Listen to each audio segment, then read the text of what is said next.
Salam, hörmətli vətəndaşlar və qardaşlar.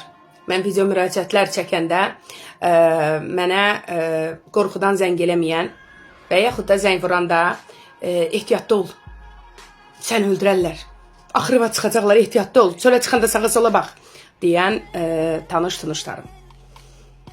Hörmətli qardaşlar və vətəndaşlar, polis adamı qorumaq üçündür. Kısaca bu gün 2 iyun polislərin günüdür. Mən təbrik edirəm Daxili İşlər Nazirini və təkrar video müraciətimi çəkirəm ki, Daxili İşlər Nazirinin də və vətəndaşların da burada baş verən hadisələrdən xəbəri olsun. Hörmətli vətəndaşlar, TikTok izləyiciləri, TikTok siz gördüyünüz kimi platforma deyil, bura monopoliyadır. Bəli, çirkli pulların çevrildiyi monopoliya. Yəni siz düşünməyin ki, bir xeyrsevər kişi gəlir və 7 min, 10 min, 15 min pulu bir dəqiqəyə atır. Bu elə deyil, hörmətli vətəndaşlar. Siz canlı yayımlara baxanda bura öz mafya oyunları ilə gedir. Necə gedir?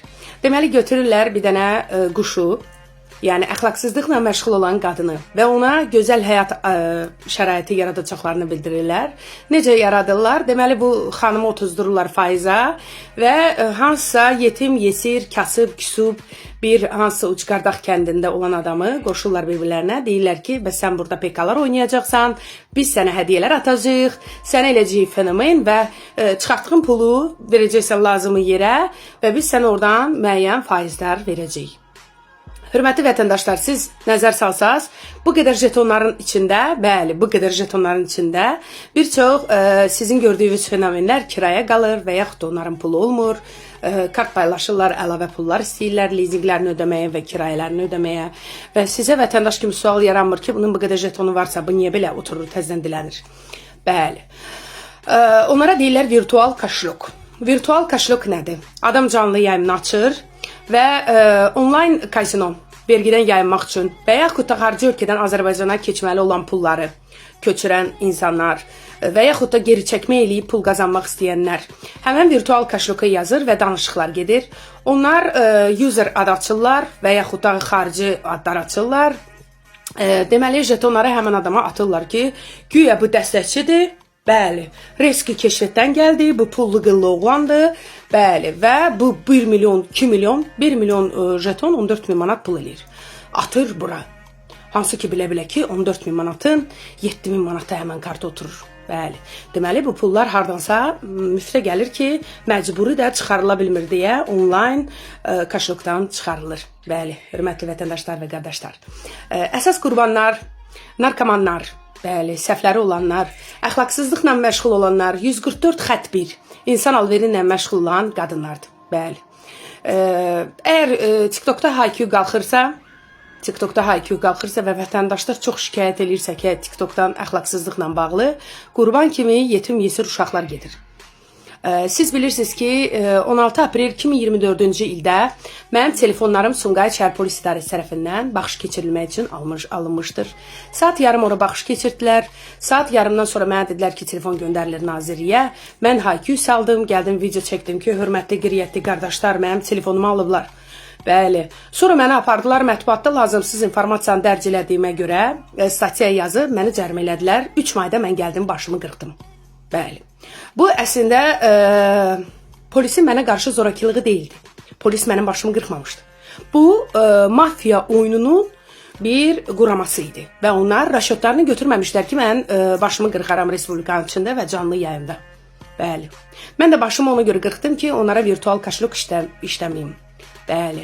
Əgər mənim telefonumdan nəsə tapılsaydı və yaxud da mənim telefonumdan narkotik satsaydılar, mənim telefonumdan o bir gün ərzində məndə olmayanda adamı öldürsəydilər, mən məcbur dilimi münasib yerimə salıb, bəli, oturub onlara virtual kaşlok işlətməli idim və qorxa-qorxa yaşamalıydım. Bəli. Virtual kaşlok işləyən adamların, hansı ki burada var, onlarda şantaj videosu, bəli, və yaxud da nə isə var, necə ki, Niyə Qurbanovanın lift videosunu atıb sistemdən çıxartdılar. Azərbaycan keşfetindən, bəli, Niyə Qurbanovanı və yaxud da Baboşun stanoklu videosunu çıxarıb cəmiyyətin gözündən saldılar.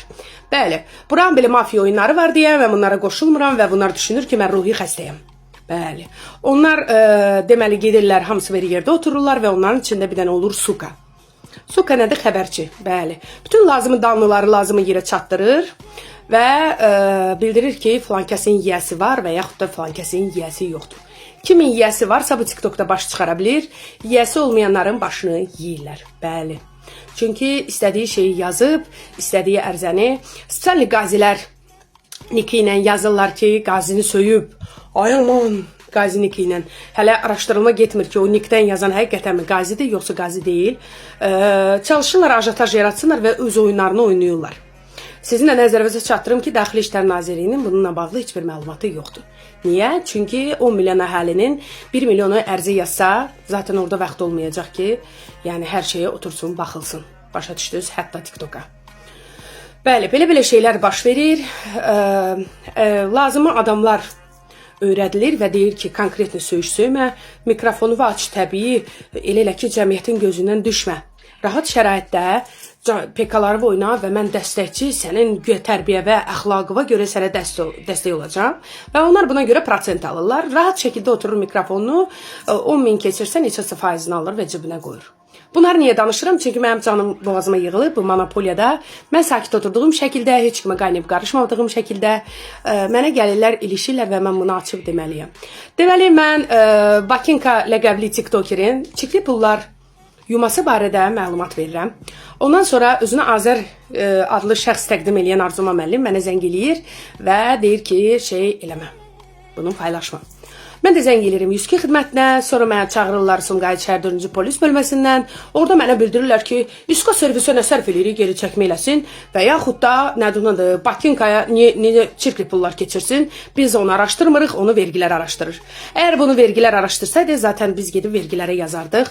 Əgər bunu vergilər araşdırırsa, mənim telefonum niyə polis bölməsindən axtarıblar, saat yarım baxıblar, sonra kimə göndəriblər, niyə mənim telefonumdan 2 dənə profilim silinib, əgər mən geri çəkmə eləməmişəmsə və yaxud da pis işlərlə məşğul olmuşamsa, bu suallar məni öldürür, hörmətli vətəndaşlar.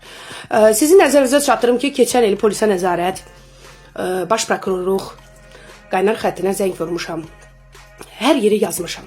Telegramları yazmışam cənab nazirə, amma heç bir nəticə yoxdur. Onun üçün də belə ki, burada mafiya oyunu gedir. Mənə Abşeron polisindən zəng eliblər, onun barədə də 102-yə vermişəm. Sonra Etibar Süleymanovu göndəriblər. Etibar Süleymanov puşşamarka maşennikdir, bəli. Sonra məni pulumu Etibar Süleymanov atıb, çağırıblar Şivelana. Orada da bir kişi mənə narkotik atmaq istəyib, çox güman ki, onun da araşdırması getməyib. Yəni onlar məni, nədir ona da, mədəli şəkildə bu mafiyanın üzvləri TikTokda olan məni kurçuka keçirmək istəyir, bu da alınmır. Ona görə də mən bu video müraciətləri çəkirəm və düşünürəm ki, Daxili İşlər Nazirliyindən və kiber cinayətkarlıqdan kimsə mənim bu videomu görər və vətəndaş kimi məni qəbul etməyə çalışar. Sizin nəzərinizə çatdırım ki, hörmətli vətəndaşlar və qardaşlar, başımı qırxmamışdan qabaq və 16 aprel Sumqayıta gəlməmişdən qabaq mənə yazılı şəkildə yazırlar ki, səni rəhbərliyə tapşırmışıq və filandır, besmandır. Yəni burada belə oyunlar gedir. Əgər sizin maliyyə səhviniz oldusa, sizi bu TikTokda zaçumoric eləyirlər. Sizin ömrü boyu səsiz çıxa bilmir. Bəli, heç bir şeydə danışıb deyə bilmirsiniz. Mənim şükür Allah, telefonda nə narkotik, nə əxlaqsızlıq, nə başqa bir şeylər çıxmadığı üçün mən rahat şəkildə danışıram. Və buradan Daxili İşlər Nazirliyindən mən bu video müraciətimi kimsə görürsə, bildirirəm ki, hörmətli qardaş, burada kiber cinayətkarlıq da məşğuldular. Virtual kaşlıq kimi TikTokerlər işlədirlər. Bəli, tədbirlər gördü deyə gözdən pərdə asmaq üçün də həmən TikTokerlərin canlı yayımlarına söyüşlər yazıb, kayıtlar götürüb, söyüş adı ilə və yaxud da qazini söyüb adı ilə sutqalığa göndərirlər. Ona görə Daxili İşlər Nazirliyindən xahişim, TikToku nəzarətə götürün. Çox xahiş edirəm ki, bir cinayətkarlığa da müraciət edirəm. Sağ olun, var olun.